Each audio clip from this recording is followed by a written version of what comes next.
മലാക്കി 2-ാം അധ്യായം. പുരോഹിതന്മാർക്ക് താക്കീത്.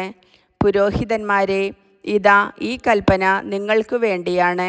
കർത്താവ് അരുളിച്ചെയ്യുന്നു, നിങ്ങൾ ശ്രദ്ധിക്കാതിരിക്കുകയും എൻ്റെ നാമത്തിന് മഹത്വം നൽകാൻ മനസ്സ് വയ്ക്കാതിരിക്കുകയും ചെയ്താൽ ഞാൻ നിങ്ങളുടെ മേൽ ശാപം അയക്കും.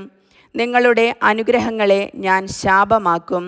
നിങ്ങൾ മനസ്സ് വയ്ക്കാഞ്ഞതിനാൽ ഞാൻ ശപിച്ചു കഴിഞ്ഞു. ഞാൻ നിങ്ങളുടെ സന്തതികളെ ശാസിക്കും. നിങ്ങളുടെ ബലിമൃഗങ്ങളുടെ ചാണകം നിങ്ങളുടെ മുഖത്ത് തേക്കും.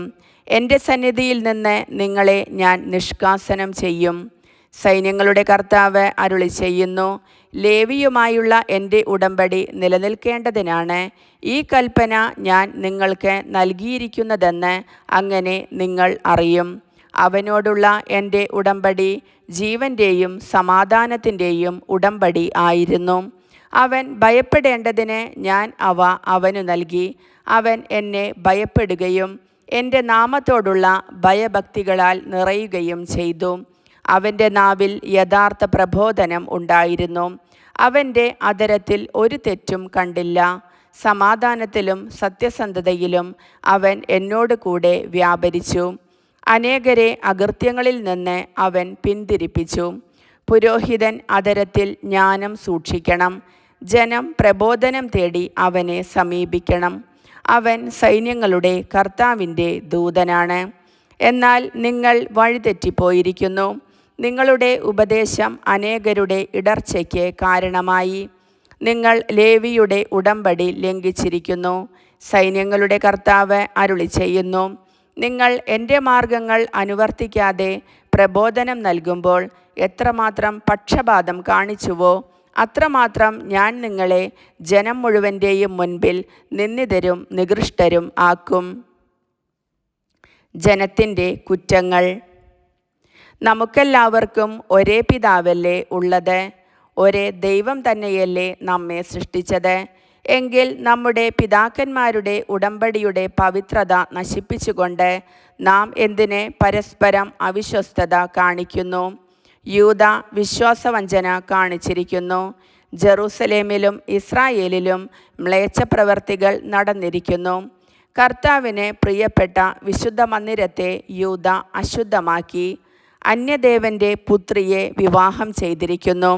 ഇങ്ങനെ ചെയ്യുന്നവനു വേണ്ടി സാക്ഷ്യം നൽകുകയോ സൈന്യങ്ങളുടെ കർത്താവിന് കാഴ്ചയർപ്പിക്കുകയോ ചെയ്യുന്നവനെ യാക്കോബിൻ്റെ കൂടാരത്തിൽ നിന്ന് കർത്താവ് വിച്ഛേദിക്കട്ടെ.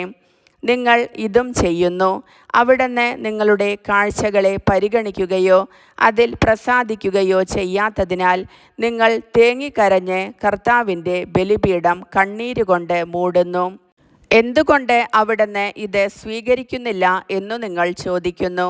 ഉടമ്പടി അനുസരിച്ച് നിന്റെ ഭാര്യയും സഖിയും ആയിരുന്നിട്ടും നീ അവിശ്വസ്തത കാണിച്ച നിന്റെ യൗവനത്തിലെ ഭാര്യയും നീയും തമ്മിലുള്ള ഉടമ്പടിക്ക് കർത്താവ് സാക്ഷിയായിരുന്നു എന്നതുകൊണ്ട് തന്നെ ഏകശരീരവും ഏകാത്മാവുമായിട്ടല്ലേ ദൈവം നിങ്ങളെ സൃഷ്ടിച്ചത്?